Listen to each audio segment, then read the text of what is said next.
오늘 우리에게 주시는 하나님 말씀은 구약성경 호세아입니다. 호세아 6장 1절에서 3절 말씀입니다.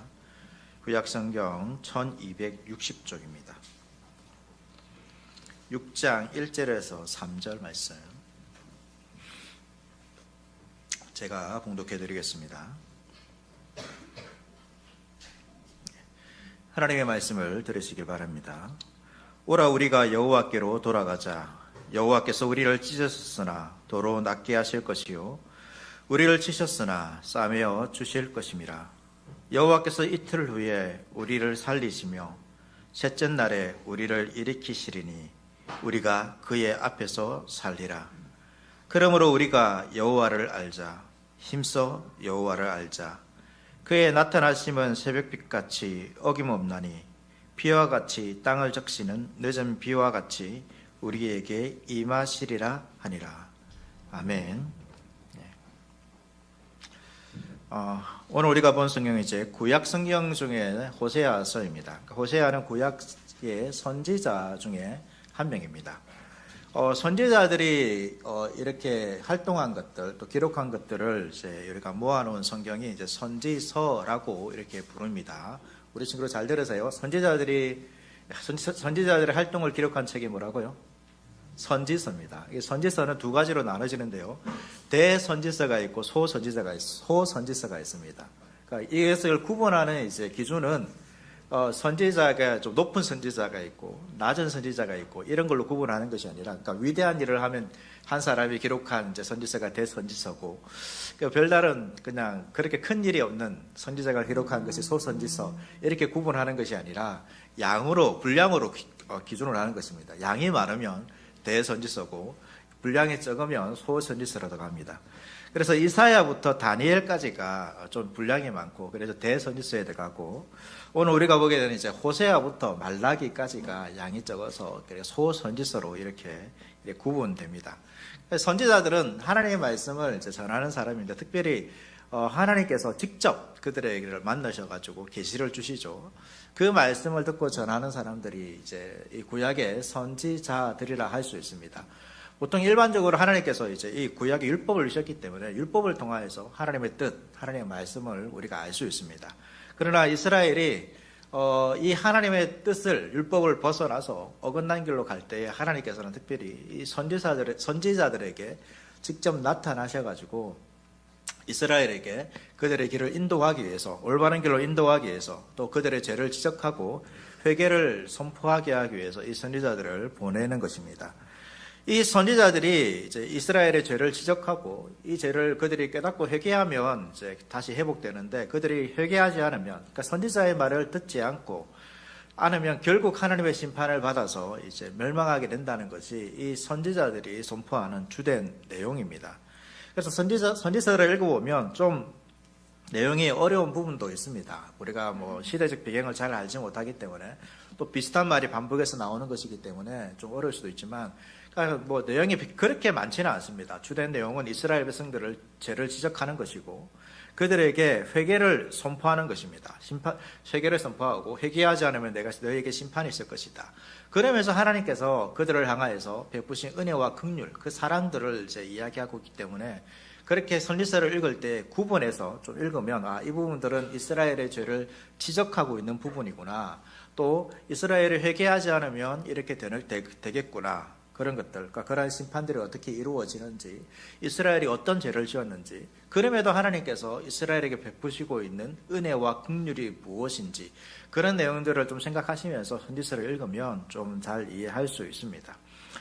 이러한 이제 내용 중에서 제일 중요한 것은 그것입니다. 이스라엘이 이제 대부분 선지서에 보면 결국 이스라엘이 회개하지 않습니다. 회개하지 않음에도 하나님께서 끝까지 그들을 포기하지 않으시고, 그들이 심판이 왔지만 심판 중에서도 다시금 남은 자들을 택하셔서 하나님께서 그들을 회복하시겠다라는 말씀들이 또 선지서에 담긴 중요한 메시지입니다. 각 선지서의 독특한 부분도 있겠지만 이 호세아서도 비슷한 틀을 유지하고 있고, 그러한 틀 가운데서 이제 우리가 호세아서도 또 선지서들을 그렇게 좀 생각하면서 읽으시면 좀 도움이 될 것 같습니다. 우선 호세아서를 보겠습니다. 선지서들이 시작할 때 대부분 1절에 이 선지자들이 언제 활동했는지, 그러니까 어디에 살고 어느 자손이고 뭐 그런 것도 기록되어 있고, 또 특별히 언제 활동했는지를 좀 기록하고 있습니다. 그러니까 시대적 배경을 아는 것이 중요하고, 그 배경을 알아야지만 어떻게 이 선지자들이 선포하는 그 메시지가 왜 이런 메시지를 선포하는지 우리가 알 수 있기 때문입니다. 호세아서도 마찬가지입니다. 호세아서 1장 1절을 보시면, 우시아와 요담과 아하스와 히스기야가 이어 유다 왕이 된 시대, 곧 요아스의 아들 요로보암이 이스라엘 왕이 된 시대에 브리에의 아들 호세아에게 임한 여호와의 말씀이니라 라고 되어 있습니다.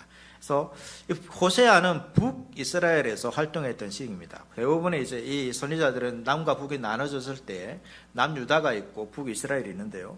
이 남유다의 왕은 쭉 나오고 나서 이제 그 북이스라엘의 왕이 이 여로보암이라 되어 있습니다. 이 여로보암은 두 번째 여로보암이라서 여로보암 2세라고 불립니다. 그러니까 이 호세아는 여로보암 2세가 왕으로 있을 때 활동했던 그 선지자입니다. 근데 이 여로보암 2세는 좀 2세가 있을 때 좀 북이스라엘이 좀 매우 특이합니다. 어떤 때냐면 북이스라엘이 가장 잘 살았을 때, 그러니까 가장 전성기라 할 수 있는 시대가 언제냐면 이 여로보암 2세 때입니다. 이 북이스라엘이 전성기를 가졌다는 것 자체도 좀 아이러니합니다. 왜냐하면 북이스라엘은 제대로 하나님께 이 순종하면서 살았던 적이 별로 없습니다. 왕 중에서 올바른 왕 찾기가 정말로 힘듭니다. 생각도 달라지 않는 그러한 시대인데, 그런데 그 북이스라엘이 전성기를 누릴 때 이 여로보암이 강력한 지도력을 발휘해서 영토를 확장하고, 이 여로보암이 하나님께 순종했다는 건 아닙니다. 불순종했음에도 이 여로보암이 강력한 지도력을 영토를 확장하고 정치적으로 안정을 유지했죠. 그리고 영토 확장을 통하여서 교역로를 장악했습니다. 그럼 무역이 활발하게 되니까 어떻게 됩니까? 경제적으로도 부유하게 되는 것입니다. 그래서 이 과정에서 부유층이 생기는 것입니다. 상류층이 생기고 농업과 상업에도 성과를 거두어서 이러한 사람들이 생기는 거죠. 그리고 상류층을 중심으로 사치스러운 생활이, 건축이나 예술품 이런 것들도 막 발전했던 시기가, 그러니까 화려했던 시기라는 거죠. 쉽게 말해서 이 여로보암 2세 때의 시기입니다. 그런데 이러한 시기에 오히려 호세아가 등장해서 이 물질적인 변정이 오히려 이들에게 영적인 위기를 초래했다라고 선포하고 있는 것이 바로 이 호세아서의 말씀입니다. 호세아서에는 이러한 번영 때문에 이스라엘 백성들이 하나님을 잊어버리고 우상에 빠져들었으며, 부자들은 가난한 자들을 착취합니다. 그러니까 이런 것을 통하여서 가난한 사람들을 돕는 것이 아니라 그러니까 부를 얻게 되니까 이 더 많은 부를 얻기 위해서, 이것을 잃어버리지 않기 위해서 오히려 가난한 자를 착취하고 정의를 외면하고, 그 당시에 이 호세아서를 읽어보면 사기가 만연했다. 사기치고 거짓, 언약을 지키지 않는 그러한 일들이 만연했다라고 이렇게 말하고 있습니다. 그래서 실제로 여로보암 2세 이후에 북이스라엘은 어떻게 되냐면 급격하게 쇠퇴기에 접어들고 결국 722년에 이 거의 말입니다. 아수르에서 멸망하게 되는 거죠. 이 북이스라엘이 번성하게 된 이유가 무엇일까요? 단순히 여로보암 2세가 이 강력한 지도력을 발휘했기 때문에 번성했을까요? 그렇지 않습니다. 호세아서 2장 8절 말씀 보시면 이렇게 되어 있습니다. 곡식과 새 포도주와 기름은 내가 그에게 준 것이며 그들이 바알을 위하여 쓴 은과 금도 내가 그에게 더하여 준 것이거늘 그가 알지 못하도다. 그러니까 이 북이스라엘이 가지게 된 이 번성함들, 이 물질들, 안정들, 이걸 다 누가 준 것이라고 말하고 있습니까? 하나님께서 주신 거죠. 그러니까 하나님께서 어떻게 보면 이 사람들이 순종하지 않음에도 하나님께서 이들에게 긍휼을 베풀어 주신 것입니다. 이러한 내용들이 호세아서에 여러 개 나옵니다. 왜 이렇게 순종하지 않은 대로 긍휼을 베풀었을까? 사람들은 보통 그렇게 생각하죠. 내 형편이 이게 좀 힘드니까 하나님을 제대로 믿을 수 없다, 이런 생각을 할 때가 있습니다. 어쩌면 북이스라엘도 하나님 앞에서 그런 변명을 할 수 있는 거죠. 우리의 형편이나 우리의 삶이 어렵기 때문에 하나님을 제대로 믿을 수 없습니다. 하나님 우리에게 어떻게 보면 불평하듯이 이들이 범죄했지만 우리에게 해준 것이 뭐가 있습니까? 이런 말을 할 수도 있습니다. 그런데 하나님께서 그들에게 번성하게 해줬다는 거죠. 근데 번성하게 했는데 어떻게 된 것입니까? 하나님을 잘 믿은 것입니까? 하나님을 잘 믿지 않은 겁니다. 오히려 그 번성함을 통하여서 번성함을 주신 하나님을 찾는 것이 아니라, 하나님을 생각하는 것이 아니라 하나님께서 주신 것에만 더 어떻게 해요? 정신이 팔려서 그것을 잃어버리지 않고 더 유지하고 더 많이 가지기 위해서 더 악을 행하는 것이 바로 이스라엘의 모습이었다는 것입니다. 이것이 우리의 모습인 거죠. 이것이 우리의 모습입니다. 호세아는 그러니까 외적인 번영이 반드시 하나님의 온전한 축복을 의미한다는 것이 아님을 우리에게 알려주는 것입니다. 단순히 우리가 잘 되는 것이 하나님의 축복이 아닙니다. 진정한 번영은 하나님을 발견하는 것입니다. 그것을 주신 하나님을 발견하고 그것에 우리의 삶의 목적을 두는 것이 아니라 하나님께 삶의 목적을 두고 그 하나님과 올바른 관계를 회복하면서 살아가는 것이 진정한 하나님의 축복이고 복이라는 것을 깨닫게 해주신 거죠. 하나님께서는 그것을 깨닫게 해주기 위해서 우리에게 번영을 주시는 것입니다. 번영의 목적이 아니라 번영을 주신 그 하나님을 찾으라는 거죠. 하나님에게 우리에게 소망이 있는 것이지 하나님께 주신 것에 우리가 소망을 두게 된다면 오히려 우리는 이 이스라엘처럼 그것이 우리를 더욱더 불행하게 만들고 우리를 범죄함 가운데로 이끌어갈 수 있다는 것을 기억할 필요가 있는 것입니다. 어쨌든 하나님께서는 그들에게 번영을 주었지만 오히려 그들은 이 번영으로 인해서 더 하나님을 반역하고 하나님을 떠나게 되는 것입니다. 이러한 시대에 하나님께서 호세아를 부르셔서 말씀을 주신 것이죠. 그리고 호세아에게 이렇게 말씀하십니다. 호세아 1장 2절 말씀입니다. 1장 2절 말씀 보시면 여호와께서 처음 호세아에게 말씀하실 때 여호와께서 호세아에게 이르실 때 너는 가서 음란한 여자를 맞이하여 음란한 자식들을 낳으라. 이 나라가 여호와를 떠나 크게 음란함이니라 하시니 호세아에게 이제 하나님께서 처음 하신 명령이 무엇입니까? 결혼하라는 것입니다. 결혼하면 누구와 결혼하고 싶습니까? 자, 우리 친구들 결혼하면 누구와 결혼하고 싶어요? 예? 결혼하고 누구하고 어떤 사람하고 결혼하고 싶습니까? 예. 사랑하는 사람. 그렇죠. 우리 어린 여자친구들은 아빠 같은 사람과 결혼하고 싶나요? 아니요. 우리 남자친구들은 엄마 같은 사람과 결혼하고 싶지 않나요? 예, 어릴 때는 여러분 다 그런 말 한 번씩 했습니다. 예, 왜냐하면 가장 이제 멋있어 보이고 가장 이뻐 보이는 분이 엄마와 아빠이기 때문에 그런 마음이 들죠. 네. 어쨌든 여러분 결혼하고 싶으면 우리가 다 생각하는 대상이 있습니다. 우리가 방금 안 했는 것처럼 이런 사람은 싫어요. 막 이런 거 있지 않습니까? 근데 호세아에게 하나님께서 결혼하라라고 명령하는데 누구하고 결혼하라고 말하고 있습니까? 누구하고? 예. 보면 이제 음란한 여자를 맞이하래요. 음란한 여자라는 게 무슨 말일까요? 예. 부정하다. 이런 우리 친구들 잘 모를 수 있는데 하여튼 이 좀 부정하다. 그러니까 쉽게 말해서 결혼하면 여러분 그 여자는 한 남자를 결혼한 남자만 사랑해야 되고 남자는 한 여자만을 사랑해야 되는데 이 엄란한 여자는 어떤 여자냐면 한 남자만 결혼한 남자만 사랑하는 것이 아니라 다른 남자도 사랑하는 거예요. 예. 다른 남자 그래서 이 남편을 버리고 다른 데 가가지고 그 사람과 사랑하면서 지내는 사람들이 이 엄란한 여자인데 근데 호세아에게 하나님께서 뭐라고 이야기하고 있냐면 이 여자를 만나서 결혼하래요. 호세아 마음이 어떨까요? 성경에 기록되어 있지 않지만 이 명령 처음 받았을 때 호세아가 참 놀랐을 것 같습니다. 그러니까 하나님께서 이렇게 이제 이 선지자들에게 계시를 주실 때에 선지자들이 그냥 그 받은 계시를 가지고 말로서 선포하는 것도 있겠지만 또 어떤 선지자들에게는 하나님께서 이렇게 행동을 하라라는 그러한 메시지를 줄 때가 있습니다. 이것을 이제 행위를 통하여서 하나님께서 그 계시를 전달하는데 여러분 이사야는 어떻게 했냐면 벌거벗은 채로 다녔습니다.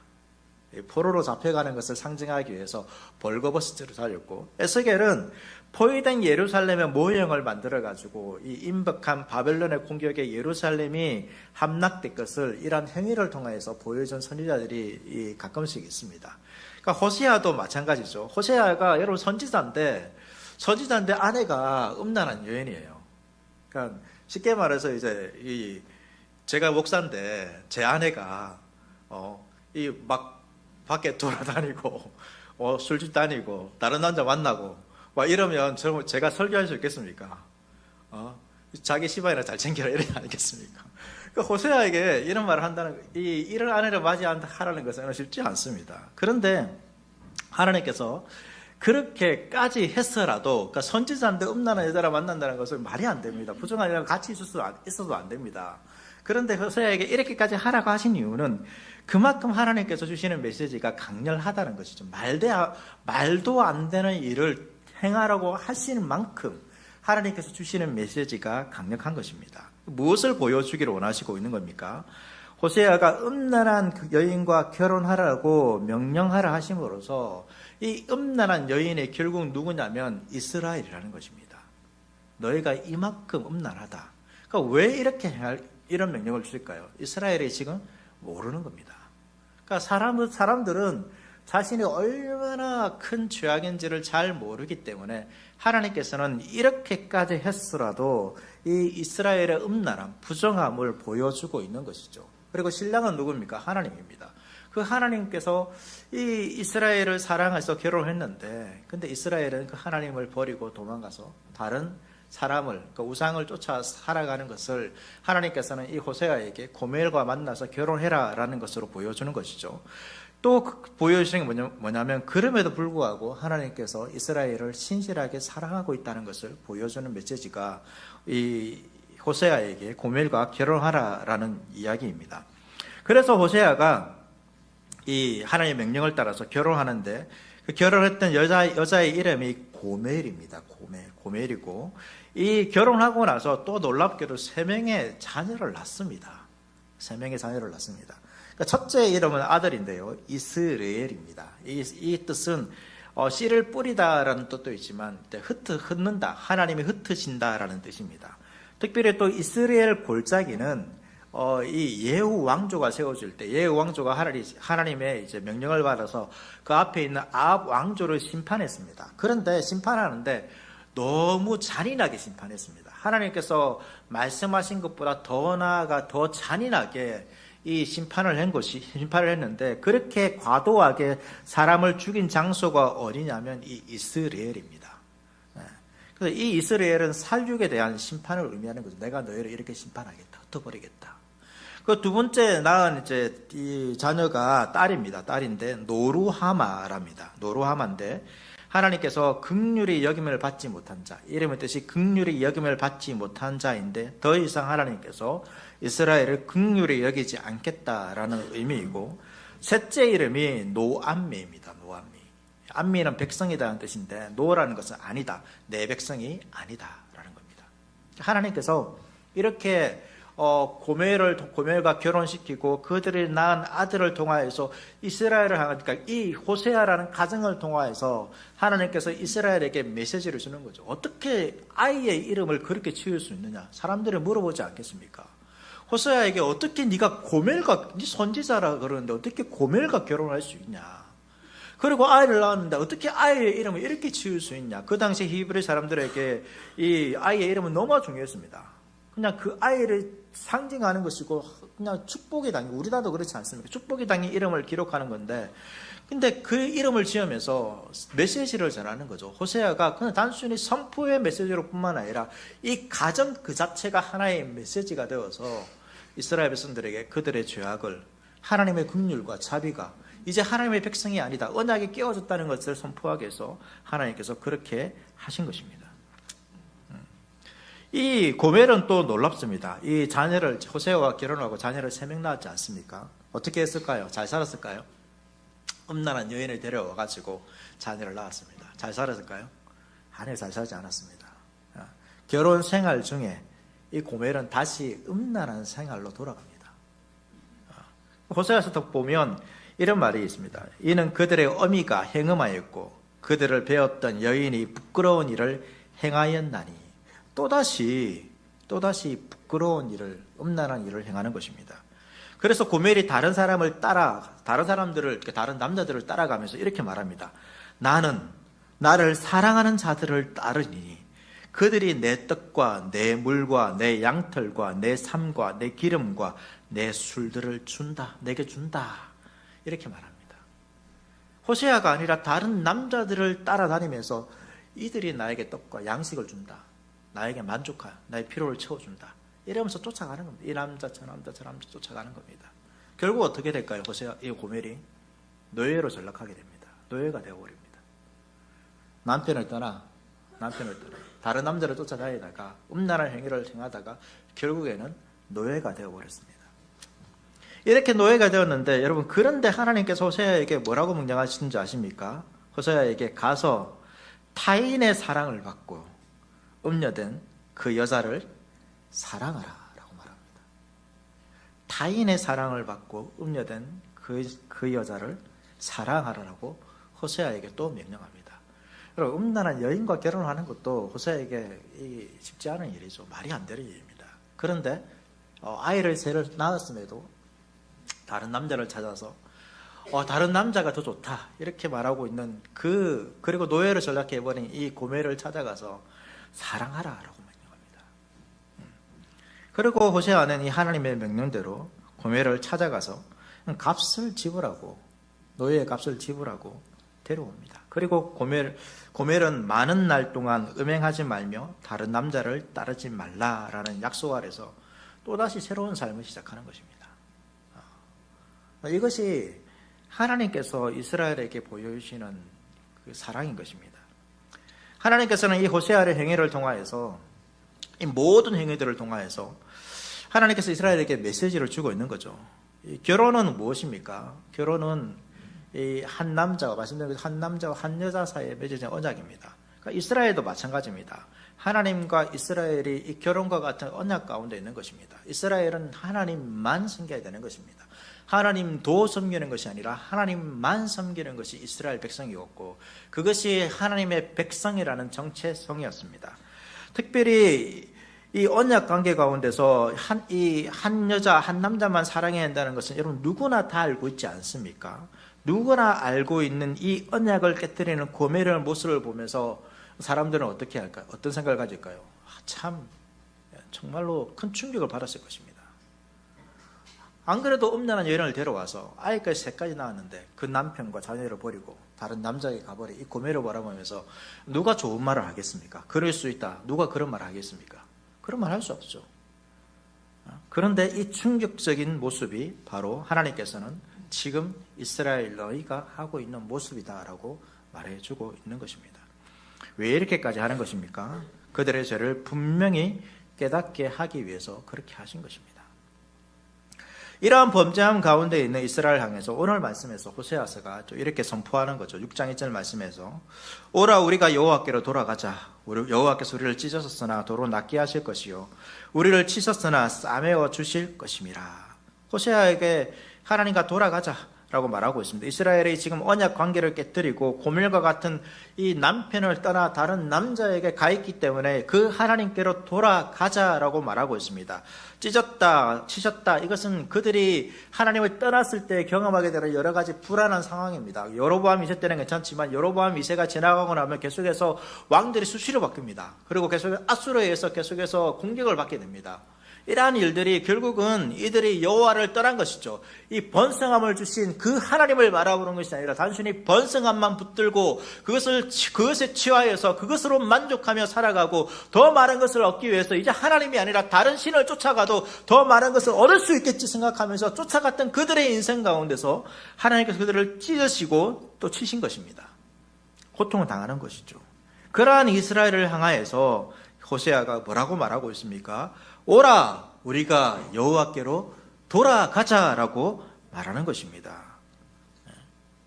왜 그렇습니까? 하나님만이 우리를 진정으로 사랑하시기 때문입니다. 호세아서에도 하나님께서 이스라엘을 어떻게 사랑하셨는지 좀 많은 것이 기록되어 있습니다. 특별히 호세아 11장 1절에서 4절을 보면 이렇게 기록되어 있습니다. 이스라엘이 어렸을 때에 내가 사랑하여 내 아들을 애굽에서 불러냈거든. 하나님께서 이때는 이제 아들이라 부르죠. 애굽에서 불러내었습니다. 내가 에브라임에게 걸음을 가르치고 내 팔로 안았음에도 그들은 내가 그들을 고치는 줄을 알지 못하였도다. 내가 사람의 줄, 곧 사랑의 줄로 그들을 이끌었고 그들에 대하여 그 목에 멍에를 벗기는 자같이 되었으며 그들 앞에 먹을 것을 두었노라. 그러니까 마치 하나님께서 이스라엘을 갓난 아기 때처럼 막 키우고 있는 것처럼 보이지 않습니까? 걸음을 가르치고 안고 고치고 사랑하고 목에 매인 멍에를 벗기고 그 앞에 먹을 것을 두면서 키웠습니다. 이것이 하나님의 사랑이었습니다. 이렇게 하나님을 사랑하셨습니다. 하나님께서 이스라엘을 사랑했습니다.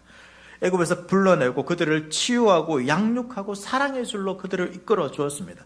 그럼에도 불구하고 이스라엘은 어떻게 하고 있습니까? 고멜과 같이 이 하나님의 사랑을 저버리고 다른 우상을 향하여서 그들을 키워진 그 부모와 같은 하나님을 버리고 다른 신을 향하여 쫓아가고 있는 것이고 세상을 향하여 쫓아가고 있는 것이고 자기의 만족과 자기의 욕망을 채우기 위해서 쫓아가고 있는 것입니다. 하나님의 뜻이 아니라 하나님의 말씀이 아니라 자신의 뜻대로 살아가고 있는 것이 이스라엘이었죠. 이런 이스라엘 하나님께서 또 선지자를 보냅니다. 선지자를 보내고 계속해서 부릅니다. 돌아오라, 돌아오라, 돌아오라고 부르는데 그들이 하나님께서 부를수록 그들은 하나님을 떠나서 우상을 쫓아가고 하나님께서 그들을 치유하시고 먹이신 것을 잊어버렸습니다. 고멜이 남편의 사랑이 아니라 다른 남자의 사랑과 그들이 주는 것을 쫓아갔을 때 어떻게 됐습니까? 결국 노예가 되었습니다. 그것을 통하여서 더 큰 남편에게 얻을 수 없는 만족을 얻을 수 있을 거라 생각하면서 양식과 기름과 몸 다 얻을 수 있을 것처럼 생각하면서 쫓아갔는데 결국은 무엇입니까? 다 잃어버리고 자기 자신까지도 잃어버리고 노예가 되어버린 것이 고멜이었죠. 그러니까 이스라엘도 결국 그렇게 되는 것입니다. 아수르에서 멸망당하고 완전히 흩어지고 다른 나라의 지배를 받게 되는 것이죠. 그렇게 되지 않기 위해서 하나님께서 말씀하시는 것입니다. 회복의 길이 어디에 있는 것입니까? 여호와께로 돌아가는 것에 있습니다. 우리를 낫게 하고 우리를 싸매고 치료하시는 분은 오직 여호와 하나님밖에 없습니다. 우리를 종의 멍에 가운데서 풀어나게 하시는 분은 오직 여호와 하나님밖에 없습니다. 여호와 하나님께 돌아가면 하나님께서 우리를 살리시고 일으키시고 그 앞에서 살게 하실 것입니다. 6장 2절 말씀입니다. 살리시고 일으키시고 그 앞에서 살게 하시다. 여러분 이 표현이 마치 예수님께서 죽으셨다가 살리시고 일으키시고 다시 부활케 하시는 그 장면과 똑같습니다. 우리를 그렇게 하실 거라는 것입니다. 우리가 죽은 것과 같은 그러한 상황에 놓인다 할지라도 우리가 하나님께 돌아가면 죽은 영혼을 알지라도 하나님께서는 그 영혼을 살리시고 일으키시고 다시 그 하나님 앞에서 살아가게 하실 것입니다. 우리는 자격이 없죠. 고멜이 여러분 자격이 있습니까? 돌아갈 자격이 없습니다. 그런데 고멜을 누가 찾아왔습니까? 호세아가 찾아왔죠. 하나님께서 찾아왔다는 것입니다. 돌아가자 이 말도 하나님은 저 멀리 계신데 내가 돌아가야지 이거 아닙니다. 여러분 하나님 우리 곁에서 기다리시는 것입니다. 찾아오신 것입니다. 말씀하시는 거죠. 돌아가자는 것은 함께 가자는 것입니다. 고멜에게 말하는 거죠. 이제 내가 값을 다 치렀으니까 내가 말한 그 약속을 따라서 이제 나와 함께 가자는 것입니다. 호세아의 말은 그것입니다. 돌아갈 자격이 없는 우리에게 찾아오셔서 우리에게 말씀하시는 것입니다. 돌아가자. 어떠한 상황에 놓였든지 너희가 어떠한 진멸의 상황에 놓였든지 특별히 또 호세아의 말씀은 이 이스라엘이 멸망한 난 후에 이스라엘 백성들에게 주는 메시지이기도 합니다. 흩어져 버렸습니다. 완전히 사라졌습니다. 그럼에도 불구하고 아무런 소망이 없고 나라도 없고 힘도 없는 그러한 상황 가운데서 너희가 이 말을 듣고 여호와께 돌아가면 여호와께서 너를 살리시고 일으키시고 다시금 그 앞에서 살게 하실 것이다. 하나님이 주시는 은혜와 복 가운데 살게 하실 것이다 라고 말하고 있습니다. 어떠한 절망의 상황 가운데 있든지 여러분 주님을 찾으십시오. 주님께서 그 자리에서 손을 내밀고 함께 돌아가자라고 말씀하고 있는 것입니다. 그 주님께 돌아갈 때 주님께서 저와 여러분을 살리실 것입니다. 그 회복의 은혜가 저와 여러분의 삶 가운데 있기를 축복합니다. 삶의 회복은 어디서부터 가는 것입니까? 하나님께 돌아가는 것에서 시작되는 것입니다. 여러분 우리가 평안하기 때문에 주를 믿을 만한 형편이나 힘이 있기 때문에 우리가 주를 믿는 것이 아닙니다. 내 삶이 힘들기 때문에 저는 신앙생활하기 힘들어요. 그렇게 그 반대는 무엇입니까? 우리가 평안하면 주를 믿을 수 있을 것 같아요. 이런 거잖아요. 그렇게 주를 믿는 것이 아닙니다. 우리가 그 고통에서 벗어나는 길은 어디에 있습니까? 오직 주께 있습니다. 오히려 이 호세아서 말씀 평안을 주었는데 어떻게 하고 있습니까? 오히려 주를 떠나고 있습니다. 주를 밟지 못하면 오히려 주를 떠나는 것입니다. 여러 이유에서든지 여러분 삶이 힘들 때, 고통 중에 있을 때 우리는 더욱 주를 찾고 죄에서 돌이켜 주께로 돌아와야 하는 것입니다. 그곳에 회복이 있다는 것을 여러분 꼭 잊지 마시고 주님 앞으로 나오시길 바랍니다. 호세아는 회개를 촉구하면서 또 이렇게 말하고 있습니다. 힘써 여호와를 알자라고 말하고 있죠. 6장 3절 말씀입니다. 우리 같이 한번 읽도록 하겠습니다. 시작. 그러므로 우리가 여호와를 알자. 힘써 여호와를 알자. 그의 나타나심은 새벽빛같이 어김없나니 비와 같이 땅을 적시는 늦은 비가 같이 우리에게 임하시리라 하니라. 호세아가 왜 갑자기 회개를 돌아가자라는 이야기를 하면서 왜 이런 말을 하고 있을까요? 그러니까 우리가 보통 회개하자, 하나님께 돌아가자 이렇게 말합니다. 근데 단순히 돌아가자라는 말로 끝나지 않고 왜 이런 말을 지금 하고 있습니까? 왜 여호와를 알자, 힘써 여호와를 알자라고 말하고 있습니까? 그 이유는 이스라엘의 모든 죄와 고난의 근원이 바로 하나님을 알지 못함에서 시작되었기 때문입니다. 기억하십시오. 죄는 하나님을 알지 못함에서 시작되는 것입니다. 여기 사사기 말씀도 마찬가지입니다. 여러분 이제 여호수아가 이스라엘을 정복하고 사사기는 어떻습니까? 완전히 이스라엘이 다시금 이제 무너지는 그런 시기 아닙니까? 그것을 결정하는 말씀이 있습니다. 이들이 하나님을 알지 못해서 그렇다는 것입니다. 하나님 알지 못함이 바로 범죄의 시작인 것입니다. 그래서 호세아는 하나님을 알자, 힘써 하나님을 알자라고 말하고 있는 것이죠.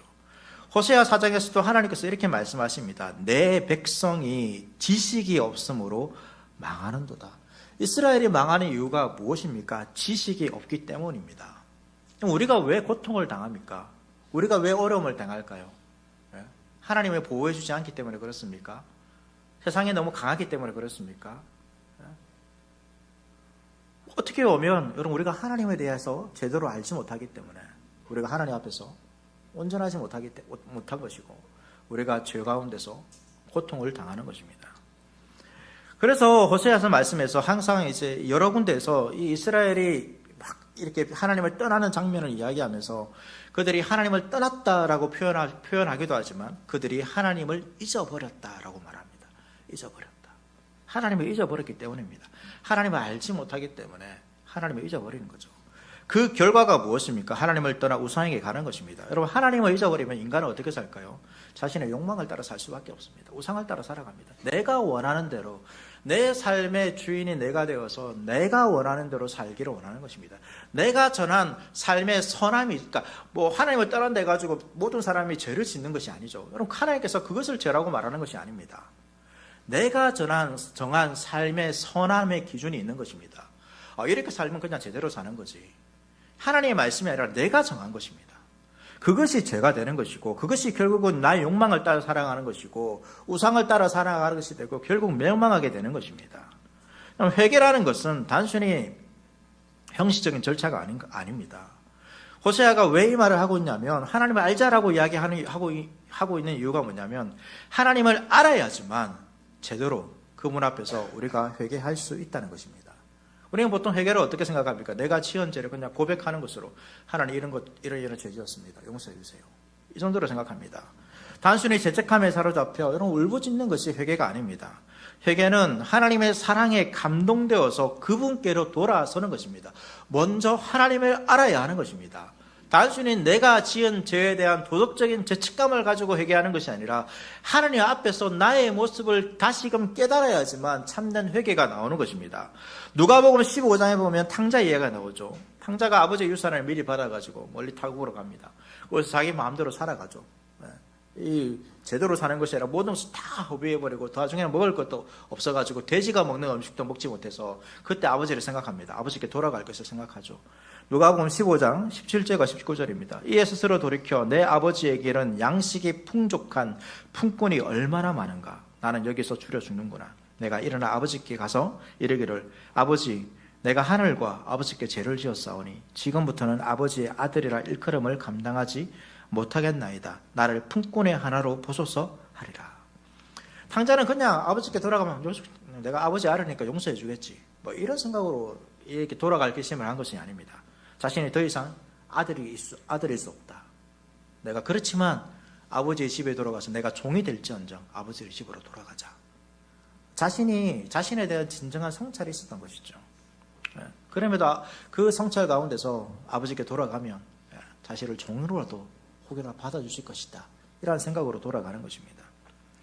참된 회개라는 것은 하나님 앞에서 우리의 모습을 보는 것입니다. 내가 내 모습을 판단하는 것이 아니라 하나님 앞에서 나의 모습을 판단하고 그 하나님의 그 위대하심과 또 공의로우심 앞에서 우리의 죄악을 깨닫는 것이죠. 그리고 하나님의 사랑을 알 때 회개할 수 있는 것입니다. 단순히 하나님의 공의만 있다라면 여러분, 우리가 회개한다고 해서 여러분 우리의 죄가 사해지지 않습니다. 여러분, 죄가 누군가 죄를 지었는데, 오늘날도 그렇잖아요.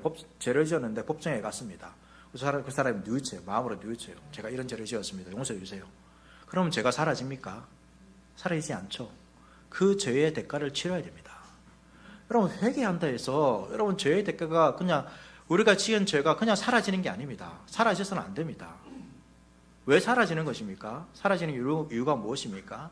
하나님의 사랑 때문입니다. 그 하나님의 사랑 때문에 우리가 회개할 수 있는 것이지, 우리가 회개했기 때문에 하나님께서 당연히 나를 용서해 주셔야지, 여러분 이런 생각을 해서는 안 됩니다. 우리의 회개는 그러한 자격을 갖출 만한 그러한 것도 아닙니다. 그냥 죄의 대가를 치러야 하는 것이죠. 우리를 변화시키는 것은 뭐냐면 결국은 하나님의 사랑인 것입니다. 여러분, 회개가 우리를 변화시키는 것이 아닙니다.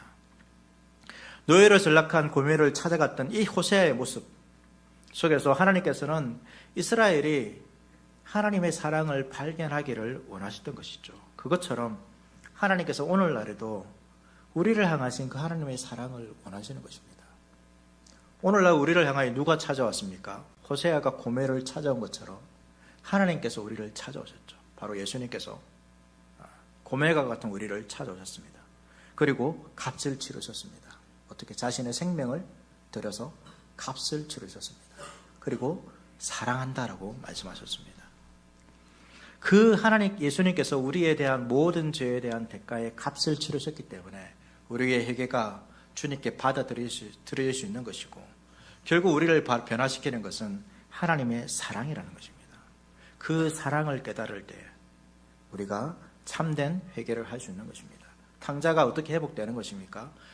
여전히 그 아들을 사랑하는 아버지의 사랑 때문에 그가 그 엄청난 죄를 지었음에도 아버지께 돌아왔을 때 회복되는 것입니다. 우리가 주님께 돌아갈 수 있는 이유가 무엇입니까? 우리가 다시 돌이키고 모든 죄값을 치렀기 때문에 그런 것이 아니라 주님의 사랑 때문입니다. 그 주님을 알자라는 것이죠. 호세아는 그것을 말하는 것입니다. 그 주님을 알자. 그 주님을 어떻게 알아야 됩니까? 호세아는 힘써 알자라고 하는 것입니다. 힘써 알자. 하나님을 아는 것은 여러분 단번에 이루어지지 않습니다. 끊임없는 노력이 필요하죠. 그럼 신앙생활은 일시적인 것이 되어서는 안 됩니다. 어떤 문제가 있을 때 그 문제를 해결하기 위한 신앙생활이 되어서는 안 됩니다. 형식적인 것이 되어서는 안 됩니다. 지속적으로 하나님을 찾고 배우며 그 하나님을 만나고 교제하고 관계를 가지며 경험하는 것이 신앙생활이 되어야 하는 것입니다. 그렇게 될 때 어떻게 됩니까? 호세아는 하나님을 찾는 자들에게 하나님의 나타나심이 새벽빛같이 어김이 없다라고 말하는 것입니다. 여러분, 시간이 지나면 꼭 새벽은 옵니다. 그렇죠. 지구가 멸망하기 전까지 새벽은 올 것입니다. 시간이 되면. 항상 일정하다는 것입니다. 무슨 이야기를 하고 있냐면 하나님을 찾는 자들에게 새벽이 항상 오는 것처럼, 비록 그 시간은 어두움이 있다 할지라도 언젠가는 하나님을 찾는 자들에게 새벽은 온다는 것입니다. 어김없이 온다는 것입니다. 반드시 은혜를 베풀어 주신다는 것입니다. 그렇기 때문에 우리가 뭐 해야 됩니까? 하나님께 돌아와서 하나님을 알고 힘써 여호와를 알아야 하는 것입니다. 그냥 돌아오면 안 되는 것입니다. 회개라는 것은 그냥 돌아와서 이 자리에 앉아 있는 것이 아닙니다. 주님을 알고 주님을 만나고 주님을 경험하고 주님과 교제하고 그 주님께서 베푸시는 은혜가 나의 전부라는 것들을 고백하는 것입니다. 주어진 것이 아니라 그것을 주시는 분을 향하여서 헌신하고 교제하고 사랑하며 살아가는 것, 그것이 진정한 신앙생활이라는 거죠. 부부도 마찬가지 않습니까? 결혼했는데 서로가 주는 것만 좋아요. 남편은 뭐 주나 아내가 뭐 주나. 그런 것을 알아가는 것이 진정한 부부 생활이 아니잖아요. 그러한 관계 가운데서 이 남편의 마음, 주는 것을 통하여서 남편의 마음이 어떤가, 남편의 사랑이 어떤 것인가, 아내가 나를 사랑하는 그 사랑이 어떤 것인가, 그 사랑, 물건이 아니라 그 주는 자의 사랑을 깨달아가는 것처럼 우리도 마찬가지라는 것입니다. 신앙생활도 그런 것이라는 것입니다. 주님께서 나에게 무엇을 주실까를 기대하는 것이 아니라 주신 것을 통하여서 우리는 주신 분이 얼마나 나를 사랑하시고 얼마나 나를 위해서 위대한 일을 하셨고 얼마나 지금도 우리를 위하여 어떠한 일을 행하시고 어떠한 일을 완성하실 것인지를 보고 그 믿음 가운데 살아가는 것이 참된 신앙생활이라는 것을 여러분 기억하십시오. 주님께서 무언가 주셨다라면 그 주신 분의 마음을 더욱더 깨달으시길 바랍니다. 말씀을 정리하겠습니다. 호세아서는 이스라엘이 범죄한 중요한 이유 중 하나가 하나님을 알지 못함이라고 이렇게 말하고 있습니다. 하나님을 안다는 것은 결혼 관계인 것처럼 서로 신뢰하고 그리고 자신을 의탁하면서 여러분 살아가는 것입니다. 단순히 지식적으로 아는 것이 아니라 그분을 알고 그분께 자신을 의탁하며 자신의 삶을 내맡기며 살아가는 것이죠. 이처럼 하나님을 알지 못하는 사람은 하나님이 아닌 다른 것을 찾게 되고 다른 것에 우리의 인생을 맡기게 됩니다. 그것은 결국 멸망하는 것임을 여러분 기억해야 됩니다. 하나님께서 주신 것이 있음에도 주신 분을 생각하지 않고 주신 것만을 더 생각하면 여러분 그것을 생각하면서 그것을 잃어버리지 않기 위해서 더 유지하지 않기 위해서 더 얻기 위해서 여러분 살아간다라면 그것은 잘못된 삶이라는 것입니다. 하나님을 잊어버린 채 눈에 보이는 것, 내가 원하는 것, 즐거움과 만족을 위해서 산다라면 여러분 결국은 그 눈에 보이는 모든 것이 사라지는 때가 옵니다. 그렇지 않습니까? 그럼 허무한 인생이 되는 것입니다. 본래 우리가 그런 인생을 살았던 자임을 여러분 기억하십시오. 우리는 음란한 고멜이었습니다. 본래는 음란한 자를 택하셔서 하나님께서 거룩하게 해주셨습니다. 사람들이 호세를 향하여 비난하는 것처럼 어떻게 네가 선지자면서 그렇게 음란한 여인을 아내로 맞을 수 있느냐. 근데 그 일을 누가 하신 것입니까? 하나님이 하신 것입니다. 그런 우리가 고멜과 같이 하나님을 떠나 다른 사랑을 찾아가고 있지 않은지 여러분 돌아보아야 됩니다. 그런 삶 가운데 있다면 다시 돌이켜 예수 그리스도께로 오십시오. 변함없이 우리를 사랑하시고 자신의 생명으로 우리의 죄의 값을 지불하신 그 예수님의 사랑으로 여러분 오시기를 바랍니다. 돌아오면 반드시 우리를 살리시고 일으키시고 그분 앞에서 살아가게 하실 것입니다. 그리고 우리 모두가 그 예수님, 우리를 사랑하기 위해서, 그러니까 성경에 기록된 하나님은 하나님 자신을 위해서 뭔가 한 일이 별로 없습니다. 실제로 창조부터 마지막까지 성경에 기록된 하나님은 무엇을 하시냐면 온통 우리를 창조하시고 난 이후에 이 자녀 같은 우리를 다시금 회복시키기 위해서 우리를 위해 일하시는 것입니다. 우리를 위해서 희생하시는 것입니다. 우리를 위해서 이 땅에 오셨고 우리를 위해서 죽으시고 우리를 위해서 부활하시고 우리를 위해서 다시금 이 모든 것을 다 회복하시는 분이십니다. 그 하나님을 여러분 힘써 알기를 원합니다.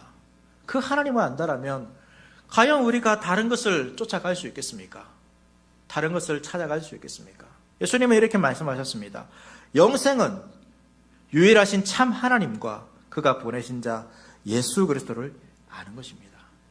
영생이라는 것은 여러분 이 영생, 영원한 생명, 주님 주시는 구원의 생명, 새로운 생명 이것을 더 누리고 풍성하게 누리려면 하나님과 그가 보내신 자 예수 그리스도를 더욱더 알아가야 하는 것입니다. 또 예수님이 이렇게 말씀하셨습니다. 진리를 알지니 진리가 너희를 자유롭게 하리라. 진리를 알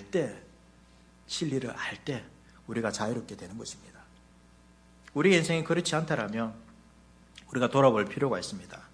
삼위 하나님을 힘써 알므로 하나님의 크신 사랑과 베푸신 풍성한 복을 다 누리며 살아갈 수 있는 저와 여러분 될 수 있기를 축복합니다.